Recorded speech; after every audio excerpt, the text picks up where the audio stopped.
हो गया, thank you.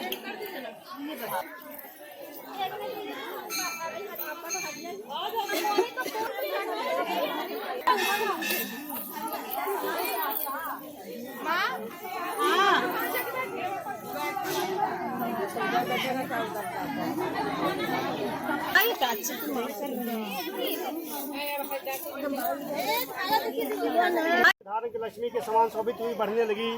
धीरे धीरे सुकुमार अंगों वाली युवावस्था को प्राप्त हुई, जिसके मध्यभाग सुंदर और नितम भाग विस्तृत थे, जो सुवर्ण की प्रतिमा के समान दिखाई पड़ती थी। लोग उसे देखकर यही समझते थे कि दो कन्या है। कमल के समान विशाल नेत्रों वाली एवं तेज की अग्नि के समान प्रज्वलित होती हुई महासावित्री महर्षि भृगु द्वारा कहे हुए सावित्री व्रत को करने लगी। इसके आराधना में सुंदर वन वाले उपवास करके सिर में स्नान करके सावित्री देवी की प्रतिमा के पास जाकर के अग्नि में हवन कर ब्राह्मणों में अवशिष्ट पुष्पांजलि ग्रहण करके सखियों से घिरी हुई लक्ष्मी देवी के समान सुंदर रूप से शोभित बरारोहा राजकन्या समीप में जाकर पिता के चरणों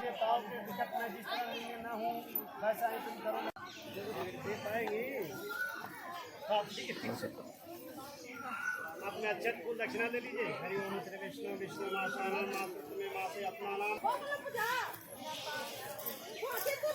वट सावित्री का पूजा है और यहाँ सारी महिलाएं आती हैं पूजा करने के लिए। इस दिन पति की लंबी आयु की कामना की जाती है बर के पेड़ को पूजा करके। और यहाँ बहुत सारे नियम होते हैं, फेरी देना पड़ता है, भगवान को जो भी प्रसाद वगैरह चढ़ाना होता है।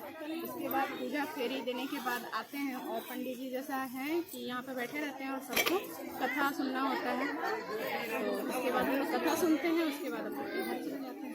क्या महत्व है ये वट सावित्री? इसमें ये महत्व है कि अपने पति जो है, जैसे माँ सावित्री जो थी वो अपने मरते हुए पति की प्राण वापस लेकर आई थी यमराज से। तो उसी को महत्व दिया जाता है कि अगर हमारे पति हमारे लिए मायने रखते हैं तो हमें ये पूजा करना चाहिए और उनकी लंबी आयु के लिए और दुआ मांगना चाहिए। हम लोग वट सावित्री पूजा आज किए हैं कि पति को लंबी उम्र के लिए हर कष्ट संकट से दूर रखें।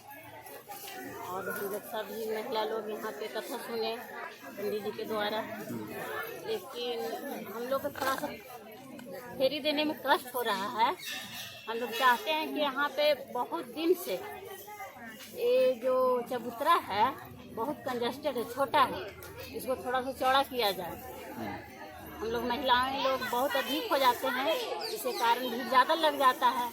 भीड़ ज़्यादा लगने के कारण छोटा चबूतरा घूम नहीं पाते हैं, तेला धतली बहुत होता है यहाँ पे। वट सावित्री का व्रत है। इसमें पूर्व कथानुसार एक कथा चली आ रही है कि वट सावित्री का वे सत्यवान नाम का एक राजा थे।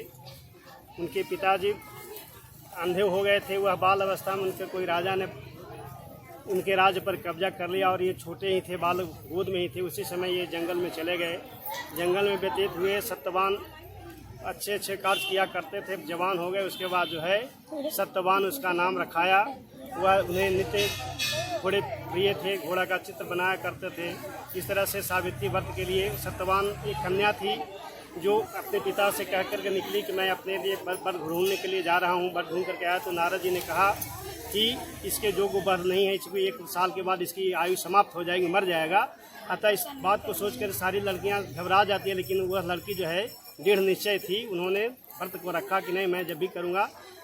किसी भी कन्या का विवाह एक साथ होता है। राजा एक बार बात कहते हैं, ब्राह्मण लोग एक बार आशीर्वाद देते हैं, तीनों काम एक बार किया जाता है, बार बार नहीं।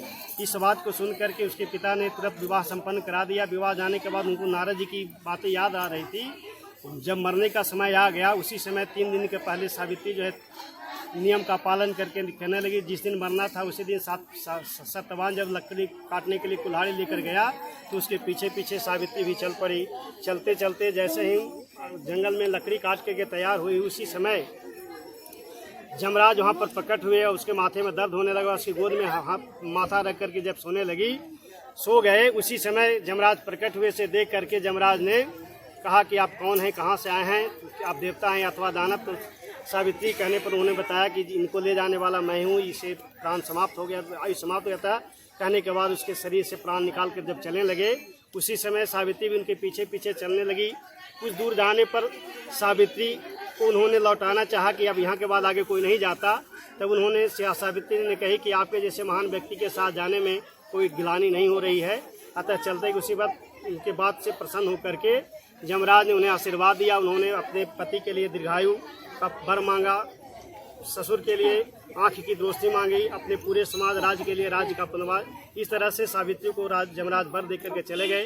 पुनः वह घर लौटी, आश्रम में आए, उसके पति जीवित हो गए और इस तरह से सुख से जीवन। यानी कहने का अर्थ है कि यह अखंड सौभाग्य, महिलाएं अपने अखंड सौभाग्य की प्राप्ति के लिए वट सावित्री का व्रत करती हैं, वट के वृक्ष का पूजन करती हैं, रोड़ी अक्षत फूल से, साथ ही साथ 108 परिक्रमा करते हैं। इससे सौभाग्य की प्राप्ति, यही इसका मूल